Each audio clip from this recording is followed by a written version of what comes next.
नमस्कार. महाराष्ट्राच्या राजकारणात सध्या वेगवेगळे वारे वाहताना दिसत आहेत. त्यात दिल्लीचे वारे आहेत, महाराष्ट्रातले मतलबी वारे आहेत. एकंदरीत या महाराष्ट्राच्या राजकारणात सध्या वाऱ्यावरची वरात आपल्याला दिसते आहे. पण कितीही वारे वाहत असले, किती वादळ आली तरी महाराष्ट्राच्या राजकारणातले ठाकरी वारे जे आहेत ते काही हटत नाहीत आणि ते काही थंड पडत नाहीत. असं एकंदर चित्र आहे. ते कायम आहेत.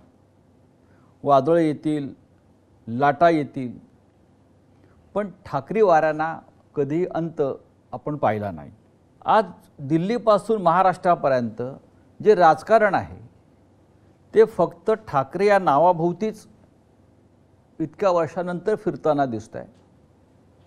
आणि आता आपण ठाकरी वारे संपवायचीच ह्या अशा पद्धतीच्या वल्गना आणि भाषाही सुरू आहेत. या सगळ्यांवर चर्चा करण्यासाठी आज आपल्याकडे शिवसेनेचे पक्षप्रमुख माननीय उद्धव ठाकरे हे आलेले आहेत. देशाचं राजकारण, महाराष्ट्राचं राजकारण, ठाकरी वारे, ठाकरी ब्रँड हे सध्या जे शब्द सुरू आहेत महाराष्ट्राच्या राजकारणामध्ये इतक्या वर्षानंतर सुद्धा, आपण त्याच्यावर या सगळ्या विषयांवर आज माननीय उद्धव साहेबांशी चर्चा करू. आणि तुम्हाला माहिती आहे की ते अत्यंत मोकळेपणानं प्रत्येक प्रश्नाची उत्तरं देतात, कोणताही प्रश्न टाळत नाहीत. ही त्यांची खासियत आहे. मी माननीय उद्धव साहेबांचं स्वागत करतो. उद्धवजी नमस्कार. जय महाराष्ट्र. उद्धवजी, महाराष्ट्रात आणि देशामध्ये प्रचंड घडामोडी सुरू आहेत. जरी या घडामोडी दिसत नसल्या तरी जशा भूगर्भात काही हालचाली सुरू असतात किंवा पडद्यामागे काहीतरी नवीन पटकथा लिहिली जात असते, अशा पद्धतीच्या हालचाली या महाराष्ट्रात आणि या राज्याच्या बाहेर सुरू आहेत. आणि आज तुम्ही या पार्श्वभूमीवर किमान 2 वर्षांनी मला असं वाटतं आपण भेटतो आहोत मुलाखतीसाठी आणि मन की बात जे आहे हे आपण व्यक्त करणार आहात. आज तुमच्या मनामध्ये काय भावना आहेत जी महाराष्ट्रात किंवा देशात जे तुम्ही पाहताय, मी तुमच्या मनातली बात काय आहे? तुम्ही मगाशी जो उल्लेख केला वेगवेगळ्या प्रकारचे वारे, होय, आता या वाऱ्यांमध्ये काही गॅसचे फुगे पण आहेत जे काही काळ वर जातात आणि मग गॅस गेलं की खाली पडतात. असे गॅसचे फुगे जे काय तरंगतात सध्या ते म्हणजे काय वारे नाही आहेत. आणि तुम्ही जो ठाकरे वाऱ्यांचा विषय काढला तर ठाकरे हे वारे नाही आहेत. आमची पाळं मुळं ही गेल्या कित्येक पिढ्यांपासून महाराष्ट्राच्या मातीमध्ये रुजलेली आहेत, खोलवर गेलेली आहेत. अगदी जास्त पिढ्यांचा उल्लेख नाही केला तरी माझ्या आजोबांपासून, त्यांच्यानंतर शिवसेना प्रमुख मी आहे, आदित्य आहे, आता सोबत राज आलेला आहे. सर्वदा ठाकरे म्हणजे एक संघर्ष. आणि हा संघर्ष मतलबी वाऱ्यांसाठी नाही तर समाजाच्या हितासाठी आम्ही करत आलोत. त्याच्यामुळे आम्ही सत्तेत किती काळ राहिलो यापेक्षा सत्तेच्या विरोधात म्हणण्यापेक्षा जे काही अनिष्ट आहे त्याच्या विरोधात आम्ही संघर्ष करत आलो. आणि म्हणूनच हा जो काही ठाकरे ब्रँड म्हणा हा आम्ही नाही बनवलेला, हा लोकांनी स्वीकारलेला आहे. कारण त्यांना माहिती आहे की ठाकरे हे प्रामाणिक आहेत, स्वार्थी नाहीत, आपल्यासाठी लढणार आहेत, आपल्या व्यथा आणि ज्या काही वेदना आहेत त्यांना वाचा फोडणार आहेत, अगदी निर्भीडपणे वाचा फोडणार आहेत. म्हणून आज महाराष्ट्रातली जनता इतके वर्ष ही आमच्या सोबत राहिलेली आहे. पण हा जो ब्रँड आपण म्हणतोय ठाकरे ब्रँड हा शब्द फार इंटरेस्टिंग आहे. जगामध्ये अनेक मोठे मोठे ब्रँड व्यवसायात, व्यापारात, उत्पादनात येतात आणि मग ते ब्रँड एकमेकांना संपवण्यासाठी संघर्ष करतात. पण तरी हा ठाकरे ब्रँड या देशाच्या राजकारणामध्ये 50 वर्षापेक्षा जास्त काळ टिकून राहिला. तो नुसता ब्रँड नाही तर ठाकरे म्हणजे महाराष्ट्राची आणि मराठी माणसाची आणि अर्थातच हिंदू अस्मितेची ओळख आहे. तर ही ओळख पुसून टाकण्याचा जो कोण प्रयत्न करेल, आजपर्यंत अनेक आले आणि अनेक गेले, पुसू इच्छिणारे पुसले गेले किंवा जनतेने पुसून काय आहे ठाकरे ब्रँड मध्ये? आता ते मी कसं सांगू? ही तुमची तिसरी पिढी हा ब्रँड घेऊन राजकारणात आणि समाजकारणामध्ये आहे. ते आम्ही कसं सांगणार? हे जनतेने सांगायला पाहिजे. आता आज तर माझ्याकडे काहीच नाहीये तरी सुद्धा कुठेही गेलो तरी अत्यंत प्रेमाने आणि आपुलकीने लोक स्वागत करतात, बोलायला येतात, जे काही घडते त्याच्याबद्दल संताप व्यक्त करतात, हळहळ व्यक्त करतात. आणि काही झालं तरी आम्ही तुमच्या सोबत आहोत. पण हा ब्रँड संपवण्यासाठी आज दिल्लीपासून काही महाराष्ट्रापर्यंत बँड वाजतायत. अनेक लोक कामाला लागलेले आहेत की आता हा ब्रँड आम्ही संपवणारच. याचं कारण त्यांना आपल्याशिवाय देशात कोणतंच नाव नको आहे. हा म्हणजे लोकशाही आपली आहे. स्वतःची तुलना ते देवाबरोबर पण करायला लागलेत. देवा म्हणजे देवा भाऊ की प्रत्यक्ष नाही, देव? जे करतात ते लोकांना माहिती आहे बरं. की ते स्वतःची तुलना देवाबरोबर करायला लागलेत. आता अशा लोकांशी काय आपण त्यांच्याशी काय बोलायचं? हो. हे काळाच्या ओघात येतात, काळाच्या ओघात जातात. म्हणजे जसं पावसाळ्यात गांडूळ येतात आणि तसं काय म्हणा तुम्ही. आपली जी परंपरा आहे त्या परंपरेला जर कोणी मानत नसेल तर ती परंपरा सुद्धा त्यांना मानणार नाही. उद्धव साहेब, आज मगाशी आपण म्हणालात की आज माझ्याकडे काय आहे. बरोबर आहे, आज आपण सत्तेवर नाही आहात. एक कोंडी करण्याचा राजकीय दृष्ट्या आपला प्रयत्न होतो आहे. म्हटलं तर जो ब्रँड आहे ठाकरेंचा शिवसेना, तोही त्या अर्थानं लौकिक अर्थानं आपल्याकडे नाही. आपलं चिन्ह आपल्याकडे नाही. म्हणजेच ज्यांच्याकडे काही नाही आणि जे पोकळ आहेत त्यांना ठाकरे ब्रँडची मदत लागते आहे. हेच ठाकरे ब्रँडचं वैशिष्ट्य आहे. होय. कारण स्वतः पोकळ आहेत, काहीच नाही त्यांच्याकडे, काही निर्माण कधीच केलेलं नाही. त्यांच्याकडनं कधीही कोणताही आदर्श कोणत्याही क्षेत्रात उभा केला गेलाच नाही. भले 100 वर्ष झाली असतील त्यांना किंवा आणखीन काही वर्ष झाली असतील, पण तुम्ही जनतेला किंवा राज्याला दिलं काय, समाजाला दिलं काय? तर काहीच नाही. मग ही ब्रँडची चोराचोरी करून आपणच त्यांचे कसे भक्त आहोत हे ठासवून स्वतःचं महत्व वाढवण्याचा त्यांचा केविलवाणा प्रयत्न सुरू आहे. पण लोक त्याला आता भुलणार नाहीत. ठाकरे ब्रँडचे भक्त आहेतच. मी ब्रँड या शब्दापेक्षा म्हणजे ठाकरेंचे भक्त आहेतच. हा, पण ते ठाकरे म्हणजे मी नेहमी सांगतो की मी कोणी नेहमी शून्य आहे. उद्धव ठाकरे याला अर्थ नाही, उद्धव बाळासाहेब ठाकरे याला अर्थ आहे. म्हणून तर लोक ते जे काही म्हणजे बाळासाहेब नेहमी सांगायचे की नेहमी लक्षात ठेव की मी स्वतः म्हणजे शून्य आहे. आपल्या पूर्वजांचे आशीर्वाद, त्यांची पुण्य आहे, त्याला कधी विसरू नकोस. आम्ही आहोत ते त्यांच्या पुण्यामुळे आहोत, आम्ही शून्य आहोत.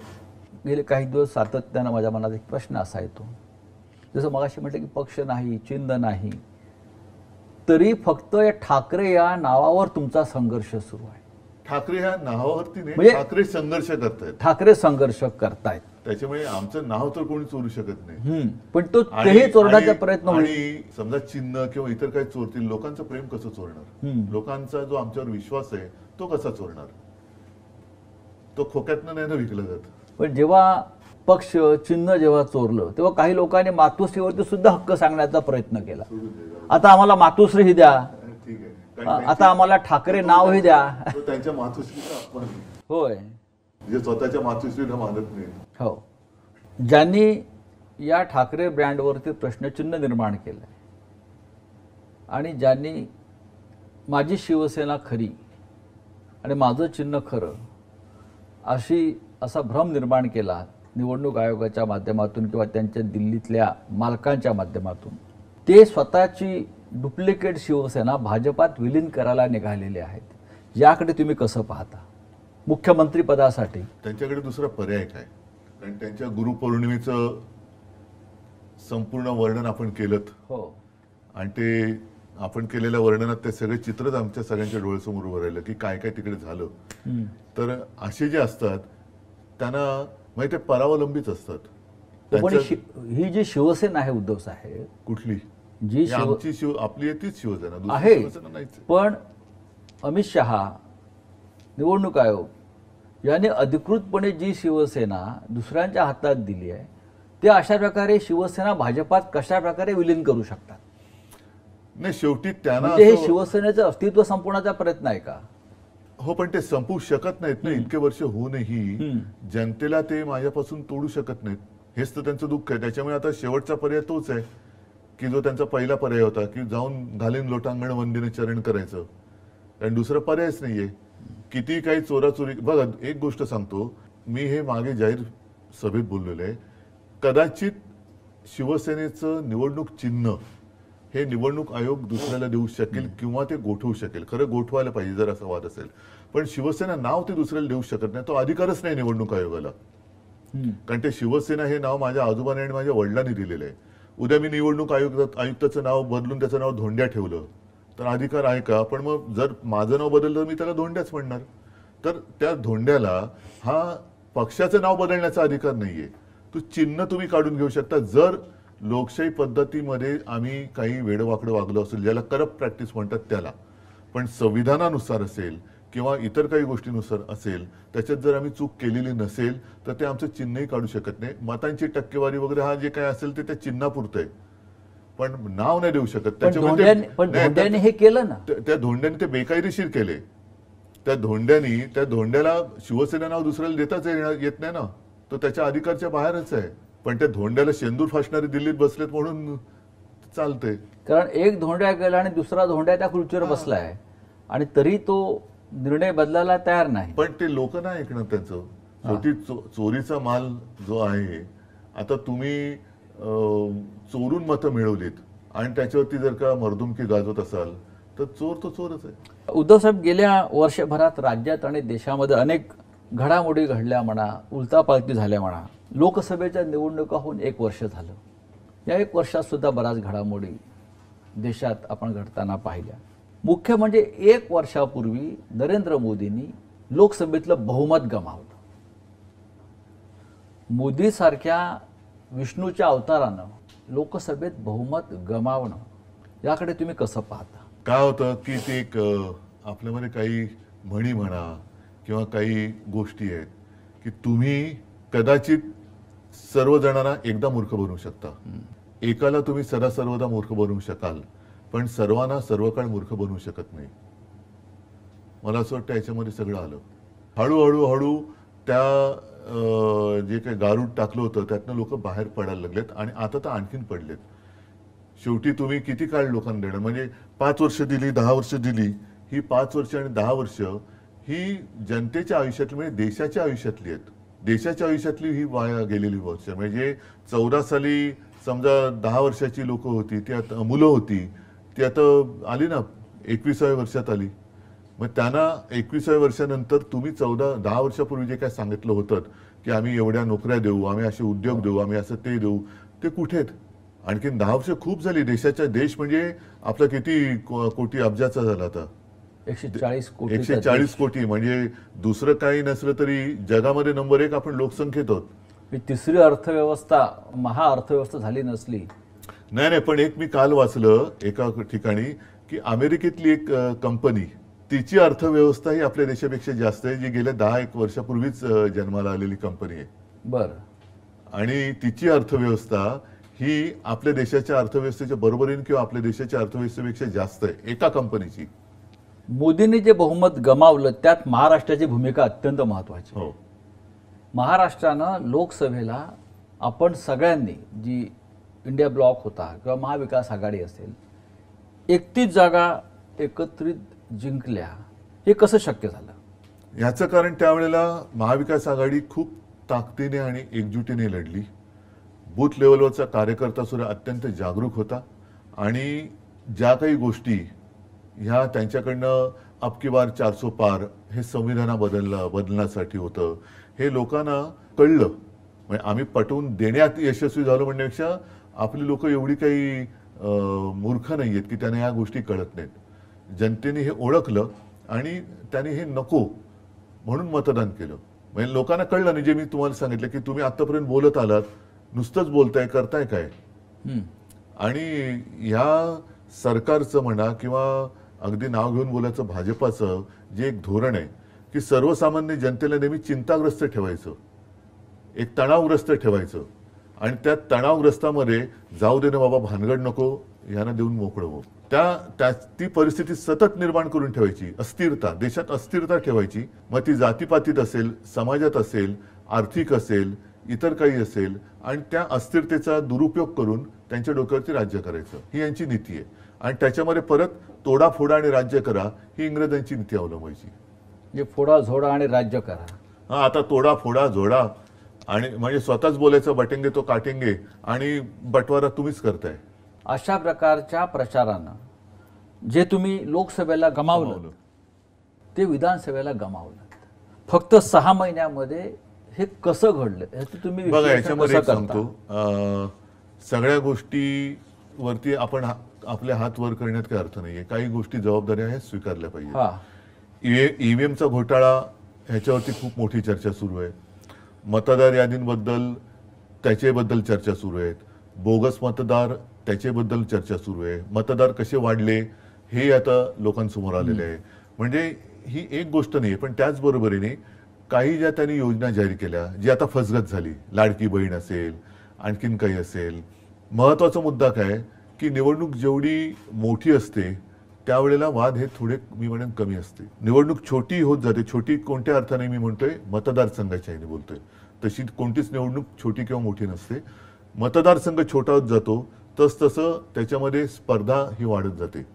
आणि लोकसभेच्या वेळेला महाविकास आघाडीमध्ये बघा 1, 2, 3 पक्ष एकत्र आल्यानंतर थोडी खेचाखेच होते.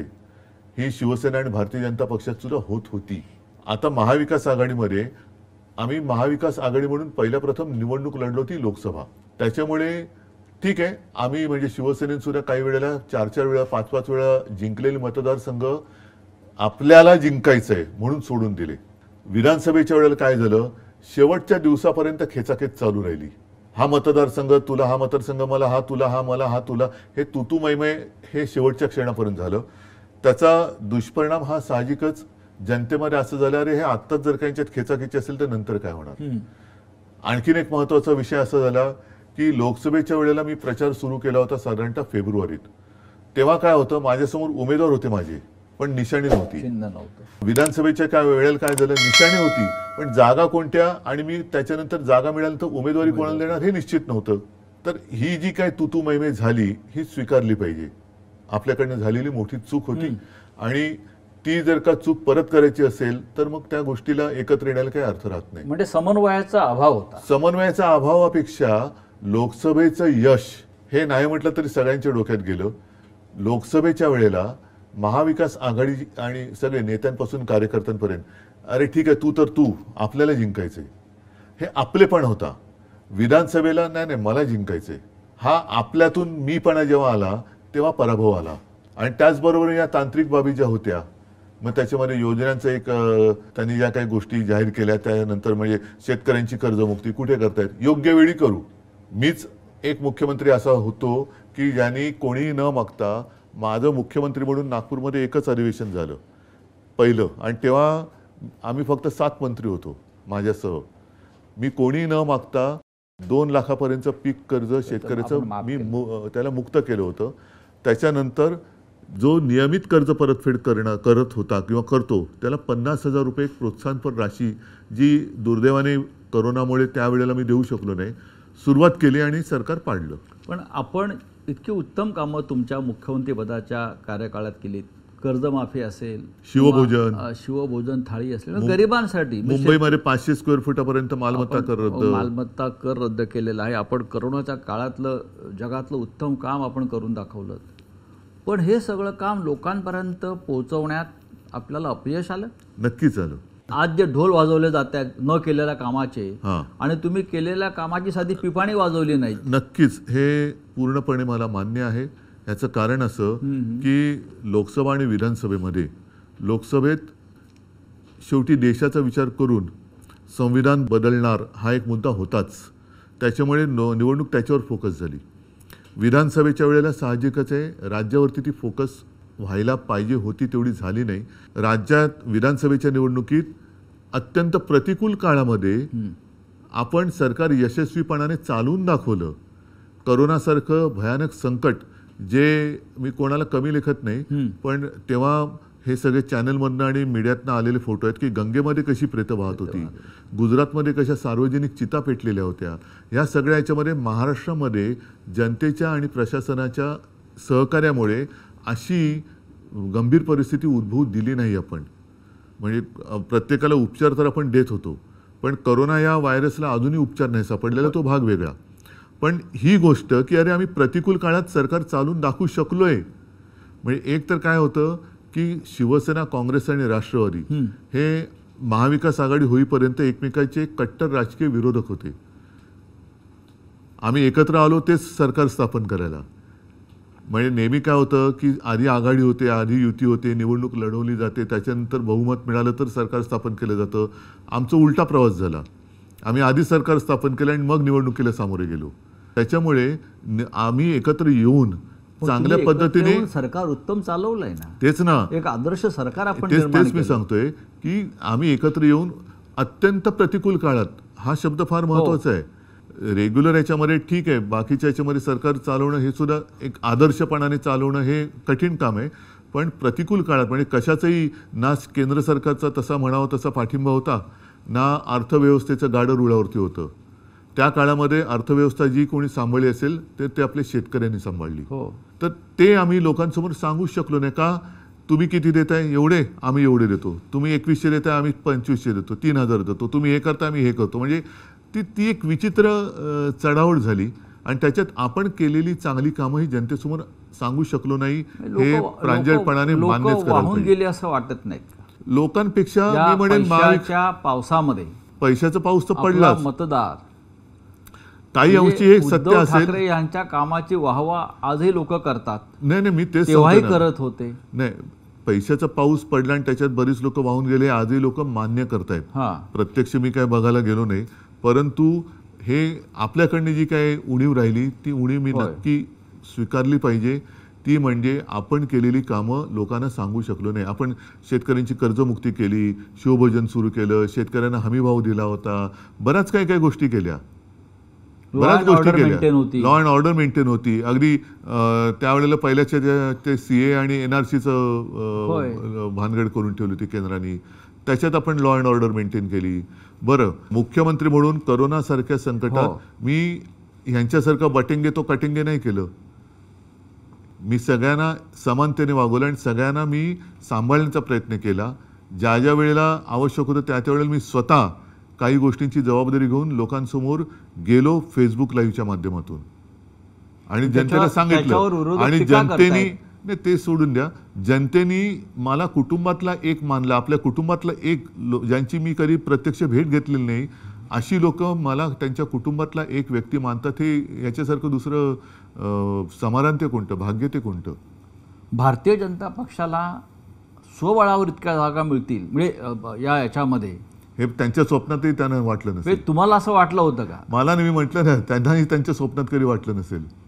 भाजप सोडा, पण शिंदे गटाला 50च्या वर जागा मिळाला, हा जादूटोणा आहे की काय? कदाचित त्यांनी डायनोसॉरच कापला असेल. असं कापाकापीतून मतदान होतं असं त्यांना वाटतं. पण कारण अचानक 50च्या वर जागा अशा पक्षाला मिळाव्यात. पहिली गोष्ट एक सांगतो, ह्या जादूटोणा वगैरे या विषयावरती माझा तर काही विश्वास नाही.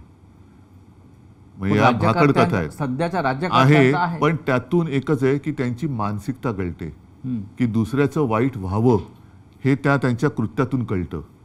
म्हणजे ते रेडा कापला असेल त्यांनी तर त्या रेड्याचा जीव नाहक गेला, त्याच्यामुळे काही घडतंय असा माझा अजिबात विश्वास नाही. पण त्यांच्या कृतीतून त्यांच्या मनातलं जे काळं आहे ना ते लोकांसमोर येतं. म्हणून त्याला काळी विद्या म्हणतात, कारण त्यांच्या मनातलं जे काळेपण आहे ते लोकांसमोर येतं. पण माझा या भाकड कथेवरती विश्वास नाही. जे निकाल लागले महाराष्ट्रामध्ये, राहुल गांधी म्हणतात, राहुल गांधी एक महत्त्वाचे नेते आहेत, लोकसभेतले विरोधी पक्ष नेते आहेत. ते अनेकदा एखाद्या विषयामध्ये चांगला अभ्यास करून बोलतात आणि पुराव्यासह बोलतात.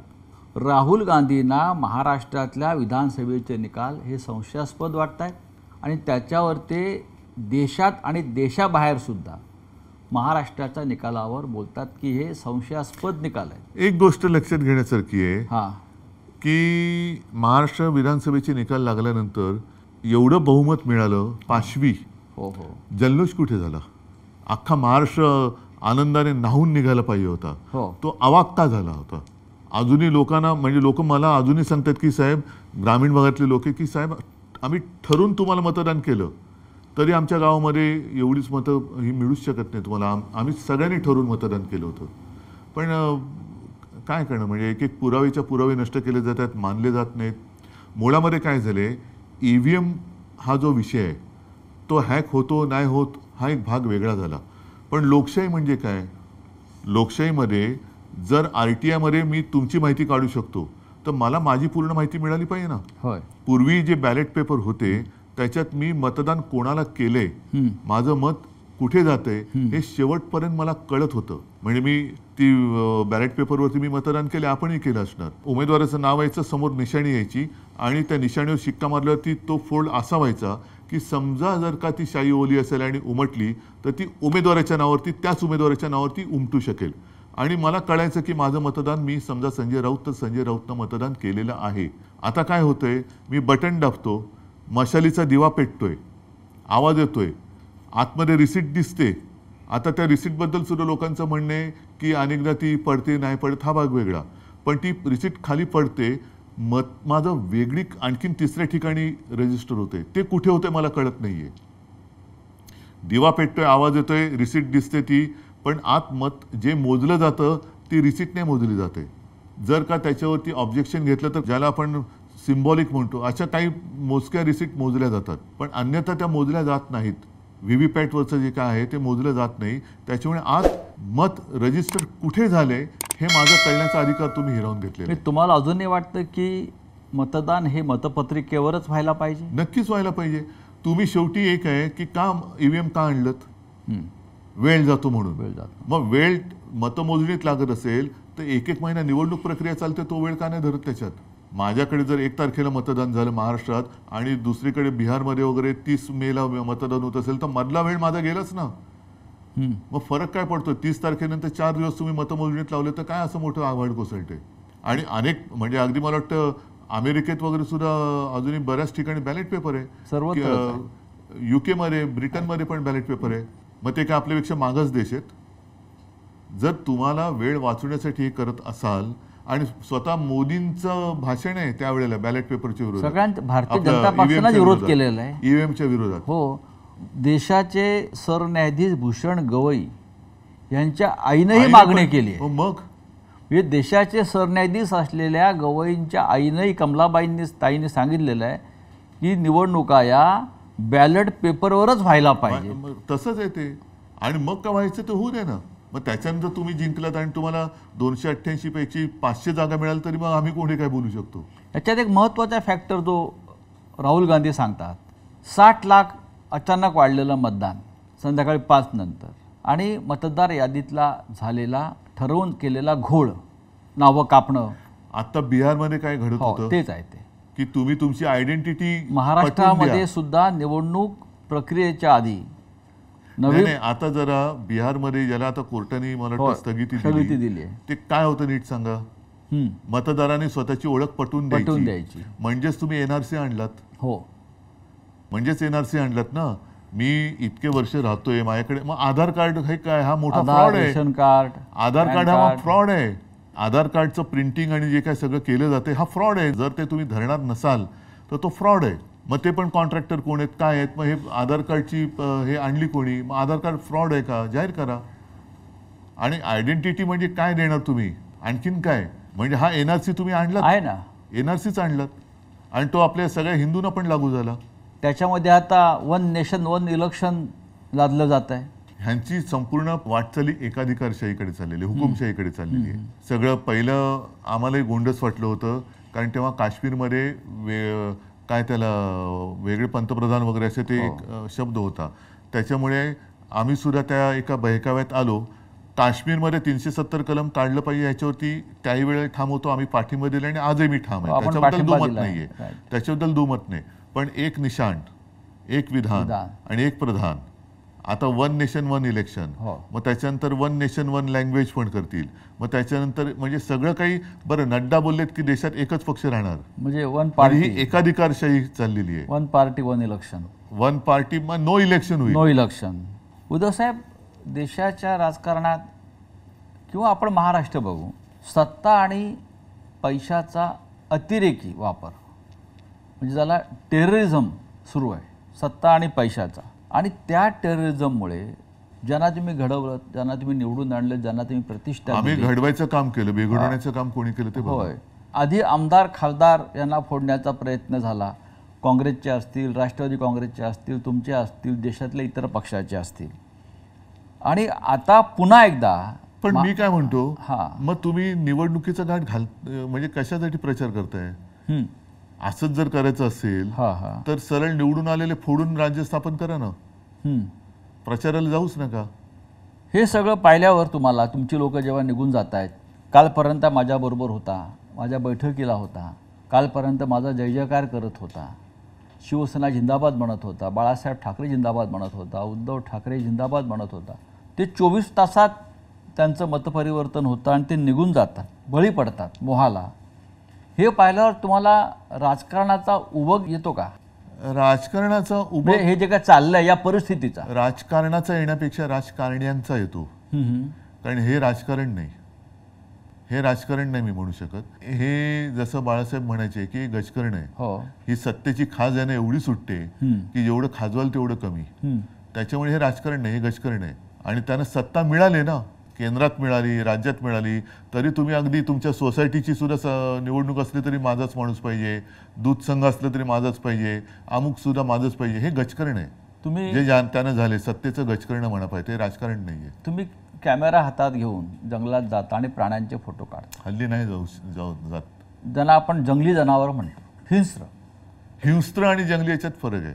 पण त्यापेक्षा राजकारणातील लोक अधिक जंगली आणि हिंस्त्र झालेले आहेत. म्हणून मी म्हटलं ना, जंगली प्राणी म्हणजे हिंस्त्र नाही. हिंस्त्र हे राजकारणी असतात, जंगली प्राणी नाही. जंगलात कारण नसताना कोणी कोणावरती हल्ला नाही करत. अगदी वाघ, सिंह वगैरे त्यांना भूक लागल्याशिवाय ते शिकार करत नाहीत, कारण तो शेवटी निसर्ग नियम आहे. अदरवाईज ते पण भाजीपाला खाऊन जगत असते, जसं हत्ती खातो किंवा इतर सुद्धा व्हेजिटेरियन प्राणी आहेत. पण वाघाचं जर त्याची हेच तशी असेल तर तो भुकेपुरतीच शिकार करतो. उगाच असं प्राणी मारून तो फ्रीजमध्ये ठेवत नाही. जसं राजकीय पक्ष सध्या काही जसे आता सगळे सत्ता मिळाली तरी सुद्धा आणखीन आमदार घ्या, आणखीन खासदार घ्या, असं वाघ सिंह नाही करत की मारून आज आता एक हरण मारलं तर उद्यासाठी आणखीन एक मारू, कारण त्यांच्याकडे फ्रीज नाहीये. हे काय करतात, हे राजकारण्यांना फोडतात आणि आपले सत्तेच्या शीतकपाटात ठेवून देतात थंड करून. हे जे आउटगोईंग सुरू आहे मोठ्या प्रमाणात, त्याला उपाय काय? काही वेळेला साचलेल्या डबक्याला थोडंसं एक आउटलेट द्यावं लागतं आणि नवीन झरा यावं लागतो. ज्या गोष्टी आपण थोडंसं, मी असं म्हणेन की एखाद्या वेळेला भावनेच्या भरात किंवा प्रेमामुळे आपण करत नाही आणि कळ त्या माणूस अयोग्य आहे, पण काय करणार, तो स्वतःहून जातो आणि त्याची जागा नवीन दुसरा माणूस घेतो. तेव्हा बरं वाटते की अरे साले बला गेली एक.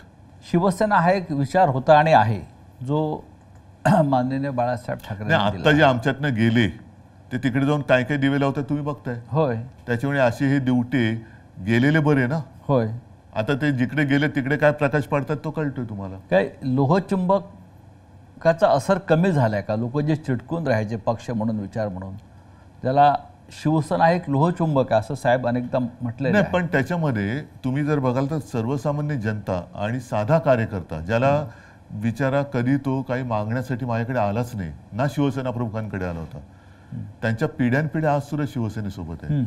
कोण गेलं, ज्यांना काही ओळख नव्हती आणि ज्यांना मोठं केलं ती लोक काही गेली, पण ज्यांनी मोठं केलं ती लोक अजूनही माझ्यासोबत आहेत. आणि तीच खरी शक्ती आहे आणि तीच खरी यांची पोटदुखी आहे की अरे हे अजून संपत कसं नाही. मग ही पोटदुखी अनेकदा अशा पद्धतीनं बाहेर येते. जसं गिरीश महाजनसारखे मंत्री आहेत भाजपचे, ते सातत्यानं त्यांचं एक वक्तव्य असतं की मी शिवसेना जमीन दोस्त करेन. शिवसेना जमिनीचा दोस्तच आहे. म्हणून तर शिवसेना तुम्ही संपू शकत नाहीत, कारण आमचे पाय जमिनीवरती आहेत आणि मुळे जमिनीच्या खाली गेलेत. त्याच्यामुळे आम्ही जमिनीचे दोस्तच आहोत. तुम्ही जमिनीचे शत्रू आहात, म्हणून तुम्ही मुंबईसह सगळी जमीन ही तुमच्या मित्राच्या घशात घालताय. तुम्ही जमीन शत्रू आहात, आम्ही जमीन दोस्ती करणारी दोस्त आहोत. मिंदे म्हणतात दाढीवाले, मी फक्त अर्ध्या दाढीवरून हात फिरवला, तेवढे राहिले नशीब समजा. पूर्ण दाढीवरून हात फिरवला तर काय होईल?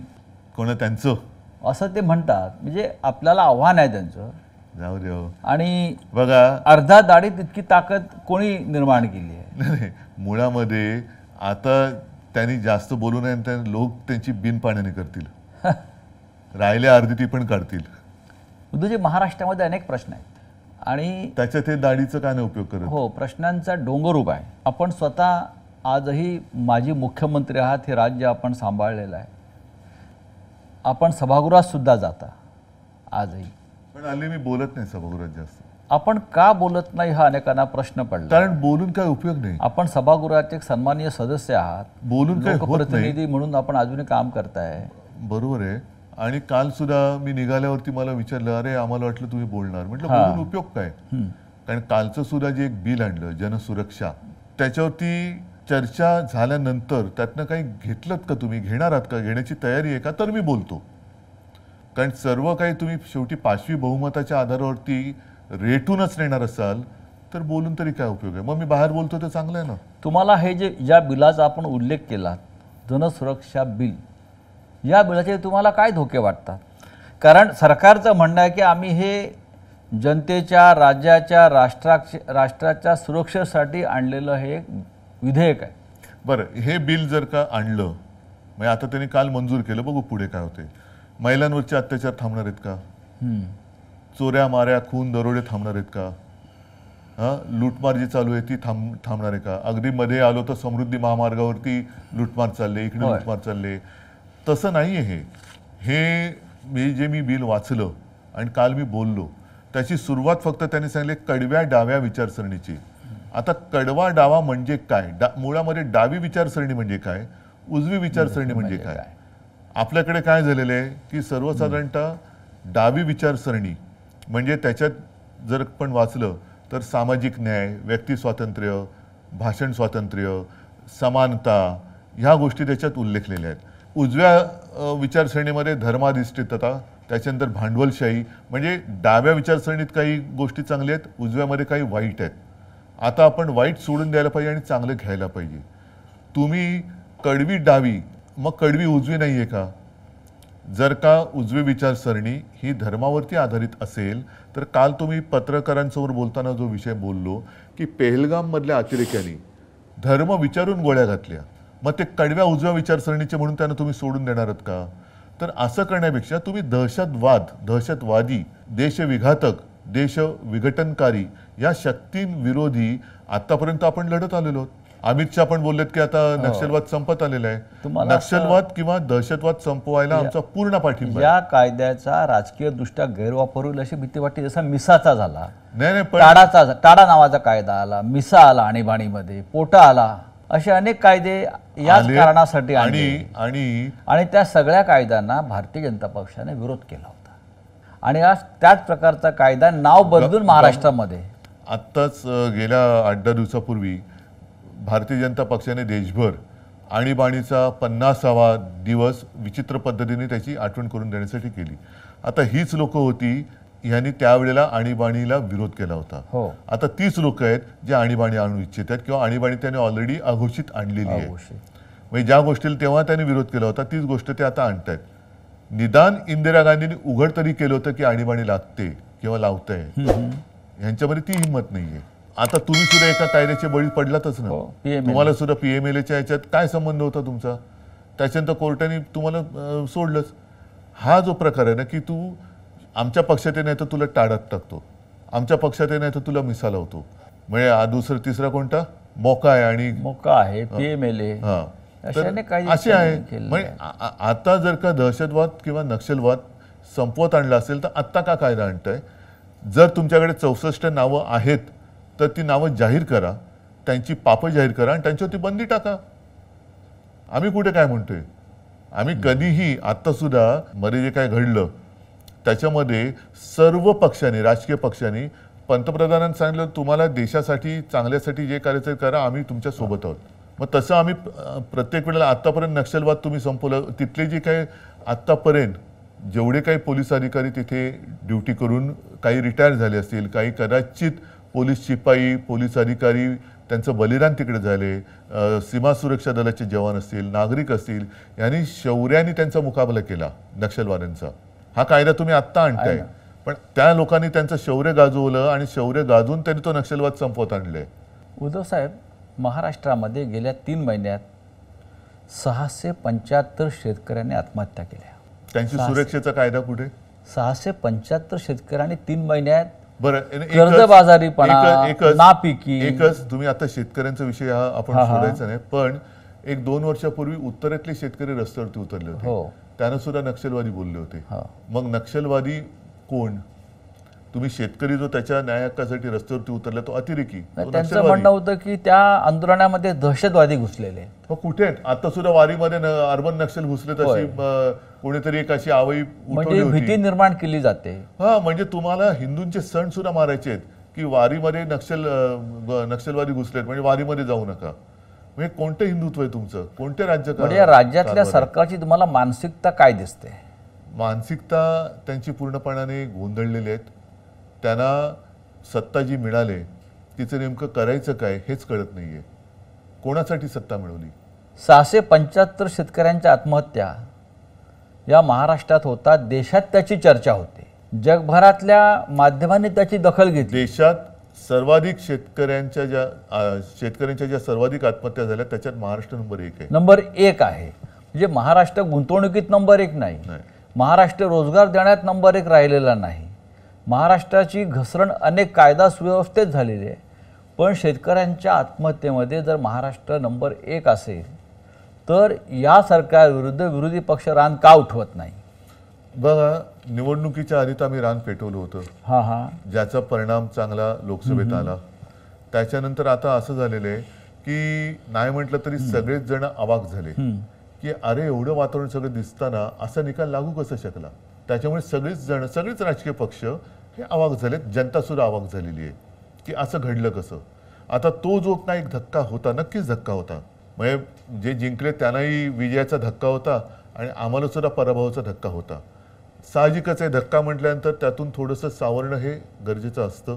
आता या गोष्टी जनतेच्या लक्षात आल्यात की अरे हे सगळं ही एक काहीतरी डोळ्यावरती पट्टी बांधली गेली आणि आत्ता ह्या संघर्षाला नुसती सुरुवात नाही तर धार येईल. कारण शक्तीपीठ महामार्ग आहे, कोणासाठी करताय? राज्याकडे पैसे नाही, लाडक्या बहिणींना द्यायला पैसे नाही, इथून आदिवासींचे पैसे तिकडे वळवा, ह्यांचे पैसे तिकडे वळवा. मुंबई महानगरपालिका आता त्याच्या तिजोरीवरती यांनी डल्ला मारलाय. 2.5 लाख कोटीचं देणं करून ठेवलेलं आहे. म्हणजे इकडे पैसा नाही आणि तिकडे कॉन्ट्रॅक्टरची धन करण्यासाठी तुम्ही कॉन्ट्रॅक्ट काढतायत. शेतकऱ्यांची शेती म्हणजे आत्महत्या करणाऱ्या शेतकऱ्याला पैसे द्यायला यांच्याकडे पैसे नाहीत, पण शेतीतनं जाणारा रस्ता करणाऱ्या कॉन्ट्रॅक्टरला देण्यासाठी यांच्याकडे पैसे आहेत. म्हणजे ठेकेदारांसाठी चालवलेलं राज्य, ठेकेदारांचं सरकार आहे. प्रचंड भ्रष्टाचार तुम्हाला दिसतोय. खड्डे पडतात रस्त्यावरती, पूल पडतायत. काल परवाकडे गुजरात मधला पूल पडला. म्हणजे भ्रष्टाचाराचे वेगळे वेगळे नमूने तुम्हाला या राज्यात दिसतात. महामेरू आहे ते. त्याच्यानंतर ठेकेदारीचं राज्य सुरू झालेलं आहे. या सगळ्या परिस्थितीमध्ये सुद्धा महाराष्ट्रात जातीपातीचं राजकारण आजही कायम आहे किंवा ते ठेवलं जात आहे. महाराष्ट्र जातीत फाडला जावा आणि त्यानंतर ही फोडाफोडी करून आपलं राज्य कायम ठेवावं, ही भूमिका या राज्यकर्त्यांची आहे. दुसरं करू काय शकतात ते? मी जे बोललो ना की लोकांच्या घराच्या होळ्या पेटवायच्या आणि त्याच्यावरती आपल्या पोळ्या भाजायच्या. मग ते कधी हिंदू मुस्लिम कर, मग हिंदूंमध्ये मराठेतर कर, मराठी माणसामध्ये पुन्हा मराठी अमराठी कर, पुन्हा त्याच्यामध्ये म्हणून जे बाळासाहेबांचं वाक्य आहे मराठेतर, ब्राह्मणेतर, 96 कुळी 92 कुळी, स्पृश्य अस्पृश्य, घाटी कोकणी, हे सर्व भेदाभेद गाडून मराठी माणसाची भक्कम एकजूट बांधा. आता तीच एकजूट ही यांच्या मुळावर येते म्हणून आता त्याच्यात तोडफोड करतायत. पण मराठा समाज रस्त्यावरती उतरला, त्यालाही सरकारनं थंड केलं सगळ्यांना. त्यांच्या मागण्या आता फार रेटल्या जात नाहीत. ओबीसीना त्यांच्या विरुद्ध उभं केलं, त्यांच्याही मागण्या अद्याप मान्य झालेल्या नाहीत.